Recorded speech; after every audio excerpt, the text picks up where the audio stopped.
Depuis le lundi 5 mai 2025, Azura Fall, qui s'était évaporé, a enfin été découvert dans le secteur de Nioro, d'après des informations partagées par Sénéweb. Après la police, la gendarmerie a aussi entrepris de le rechercher. Pour mener à bien cette opération, les agents de la brigade de recherche de Kaolack, avec l'appui de leurs confrères de la brigade de Nioro, ont mené une intervention surprise à Paoskoto. Cependant, le membre de PASTEF, Hassan Gueye, avait quitté la zone à peu près 2 heures avant l'arrivée des forces de l'ordre, comme l'a certifié une source de sécurité. Les recherches se poursuivent ardemment pour le retrouver. Cette nouvelle a pareillement été communiquée par nos confrères de Kawtef et Cheikh Anne brise le silence et pour plus de détails on va écouter ses propos. Salam alaikum les patriotes, maa leen nuyu di leen ziar seen frère la Cheikh Anne tey dama bëgg a ñëw wax ci mbiru Azura Fall wax dëgg yàlla mbir mi bu mu dooree sax man bëgguma ci woon wax ndax manipulation bi ci am nii après moo ma sax génne. Voilà, parce que fu mu yegg nag patriote yi ñoo ko fa yóbbu parce que ñoo jël vidéo bi tas ko seen plateforme yi fu ne ñu dugal ko fa li ma si comprendre nag mooy dafa am ñoo xam ne dañoo am règlement de compte ak Azura du saaga bi mu saaga Macky de yàgg nañoo am problème ak Azura même boo demee si commentaire yi vidéo yi Azura daan def ay saaga dañ koy saaga da nga soof dof bi nga doon mais Waly Diouf Bodian dëggal na ne Azura dof la kan moo def Azura dof Macky Sall mais ki la def dof rey la ba nga nekk ab néew mais kooku saaga moo gën a sedd si li muy def xam nga Azura bu nekkoon dof buy dóoree moo garaaw mais dof buy saaga te yow ki ngay saaga mooy ki la teg li la dal te kuy wax rek da nga naan rafetlu ma saaga kan mooy rafetlu saaga kenn du ko rafetlu mais ku wéra di mooy def mooy saaga bi gën a sedd si ki la ko teg muy Macky ba léegi patriote yi nga xamante ni ñoom ñoo doon toog dàq saaga Macky Sall ñooy ñaawlu saaga yi Azura saaga Macky déedéet seen problème du saaga bi mu saaga Macky de bu doon loolu la man du ma si sax commentaire man dama comprendre moo tax mu yéex si wax parce que ñu bari dañ lay gis ne moo tax ma ne influenceur lañ leen di wooyee xawma lu ngeen di doon yàgg naa leen ko wax nee naa leen li ngeen yor dafa cher image ngeen di jaay yéen fekk ku nekkul dara ngeen di ko wone naan ko yow ba xëy ëllëg mu taxaw seen kaw te bu liggéey jotee du leen woo lii da ngeen si war a yeewu nekk ay nit tey parce que dafa am ñu war a dimbali Ousmane Sonko te dimbali wuñ ko naka ngay dimbalee Ousmane Sonko leader bi Ousmane Sonko yor na benn Azura ñu ne wérut jëlal Azura nga gérer ko Ousmane Sonko jox ko liggéey ba du tal dem di def ay live su génnee rek événement la parce que mun na événement bu événement jotee image yi ngeen gis yu bari Azura Fall moom moo koy filmer ndax dañ siy bind Azura Fall moom moo ko siy bind bu événement yu jotee nga may ko temps mu dem defi loolu ñëwaat kon yaakaar naa ne da ngeen dimbali Ousmane Sonko du wax jàppale du wax kenn ne ko dem leen ngeen jël booy yi dem leen ngeen jël influenceurs yi am na ñu bëri yu ngeen mën a jël récupérer leen yow ministre bi yow DC yow directeur yow loo mënti doon jëlal benn booy teg ko sa wet muy wane sax de li ngay liggéey mais déjà mu ngi lay jëriñ ba pare mu ngi lay defal loo mënta fay mais déedéet duñ ko def de fi la ñu nekk ku nekk di Sonko la Sonko kenn la du ñaar maa ngi wax na si cadre parti bi laay wax parce que Diomaye leneen la mooy président de la République bu Sénégal moo tax fii may waxee nii waxee wu ma fi Sonko mooy Diomaye parce que Diomaye nekku si politique pour borom xel yi laay waxal waaye déedéet duñ ko def dañuy bàyyi ba seetaan booy bi Azura sax pour mu joti leen problème la Lamine Niass pour mu joti leen problème la Bamba Niass pour mu joti leen problème la Lamine Daaro pour mu joti leen Mame Thierno ak pour mu joti leen problème la bu defee erreur ngeen def erreur fee ñu naan leen dem leen ngeen liggéeyi ngeen topp gars yi rek xanaa amoo leen liggéey nu ñu amee liggéey booy yëpp yoroon liggéey avant Macky Sall président Diomaye di ñëw si pouvoir bi ñoom ñëpp dañ doon am fu ñu doon xëy mais bi Macky Sall jël leen tëj leen si kaso bi lañ ñàkk lépp ak xeex bii ñu nekkoon ñu bëri ñàkk lañ nekkoon mais yow mi nga xam ne yow militant bi wala yow patriote bi yow yaay wëlbati bi leen xas naa ne yaa ñàkk jom dem leen ngeen liggéey dem leen ngeen lii mais kan moo war a dimbali ñooñu pourtant ñoom bëri wuñ de man damay wax ak ñëpp ñoom ñëpp ku ma si gis mu def wàcc yoon dama lay woote dañ ma ñu si bëri déggal nañ ma dama leen di woo ne non du nii tey ana Ibrahima Gueye leer da ngeen ko gisati muy audio wala muy vidéo wala muy def ay live parce que amatul jot bi El Malick Ndiaye jox na ko liggéey ah seetaan naa Abbas Fall barki démb mu ne cabinet la fa nekk yëpp ay patriotes lañ ay militants passifs loolu nag moom la concerné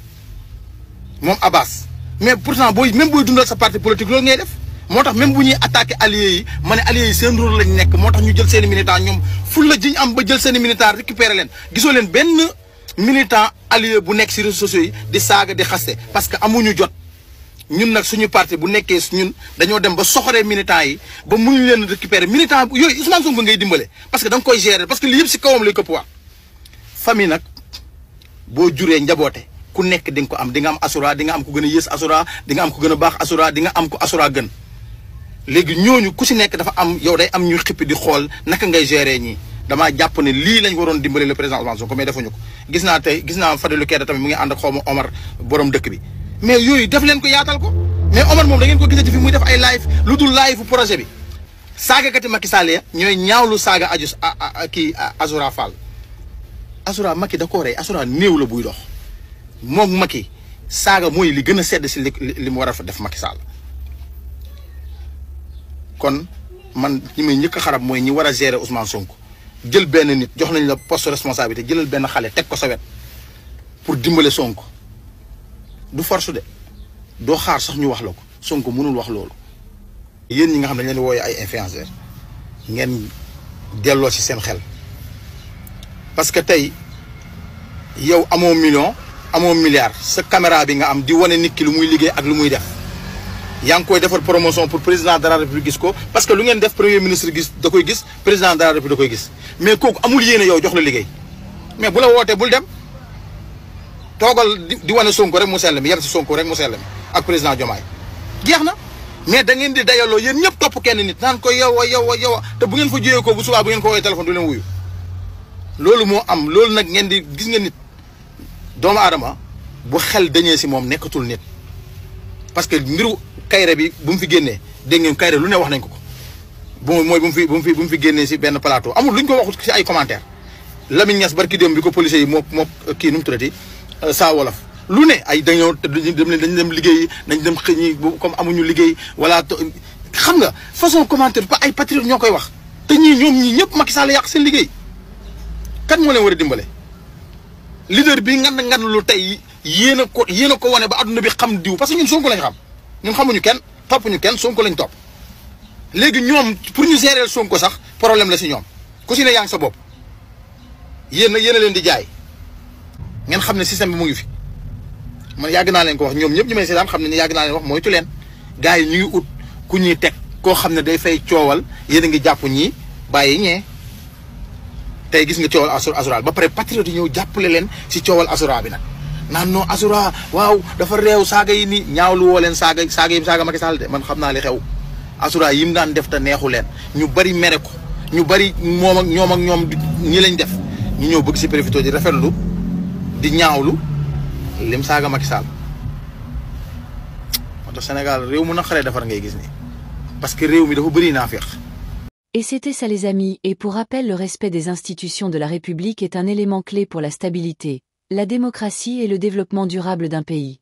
Ces institutions, qu'elles soient du gouvernement, du Parlement ou des tribunaux, représentent l'autorité de l'État et assurent l'équilibre des pouvoirs, la protection des droits des citoyens, ainsi que le bon fonctionnement de la société. Ainsi, les respects n'est pas seulement un devoir civique, mais aussi un moyen d'assurer la cohésion nationale. Lorsque les institutions sont respectées, elles peuvent accomplir pleinement leur rôle dans un climat de confiance, de légitimité et de transparence. En revanche, ne les respectent pas entraîner souvent des crises politiques, de la méfiance généralisée et un affaiblissement de l'état de droit. Pour éviter ces problèmes, il est donc important que les citoyens, les partis politiques, les acteurs de la société civile et tous les éléments de la nation bénéficient de l'importance des institutions dans la vie démocratique et suivent les règles républicaines. En même temps, le gouvernement joue un rôle crucial dans le développement du pays et la promotion d'une bonne gouvernance. À travers des politiques publiques spécifiques, il met en place des réformes économiques, sociales et administratives pour améliorer la vie des gens, renforcer les services de base comme l'éducation, la santé, les infrastructures et encourager l'investissement national et étranger. Le développement économique nécessite une gestion efficace des ressources, une lutte renforcée contre la corruption et un environnement favorable à l'innovation et à l'entrepreneuriat. Ces dernières années, le gouvernement a fait de nombreux efforts pour établir une gouvernance plus efficace et responsable. Cela inclut la numérisation de l'administration publique, visant à réduire les délais bureaucratiques et à améliorer la transparence dans la gestion des affaires publiques. Des audits sont réalisés dans différents domaines pour repérer les problèmes et proposer des solutions durables. De plus, des institutions de contrôle comme les cours des comptes et les organismes de lutte contre la corruption sont renforcés pour mieux remplir leur mission de surveillance et de sanction.